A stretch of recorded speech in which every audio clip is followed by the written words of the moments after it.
દીધો છે ખરેખર મારી મેલડીએ જ આપ્યો છે કે તારા ભાગ્ય થયો છે એની મારે ખાતરી હવે કરવી છે. અને પહેલાના જમાનામાં સાહેબ બળદગાડા હતા ને, બળદગાડાની નીચે પાણીની બતકો આપણા ગઈઠિયા રાખતા હતા. પાણીની બતક, પાણી વગડાની માલિપા પીવા માટે એને બતક કહેવામાં આવે.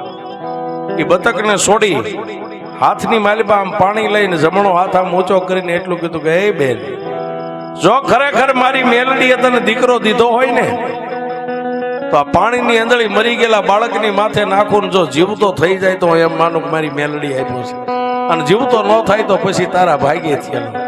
પણ સાહેબ આમ પાણી હાથમાં લીધું ને કે બે ખેતરવા એના ગરીબ ઝૂંપડામાં ઓલા કંડિયામાં ફળવું હતું ને, અને ફળાનું ઢાંકણું ઉઘડી ગયું અને 3 ઇંચનું લાકડાનું ફળું મારી મેલડી આકાશમાં.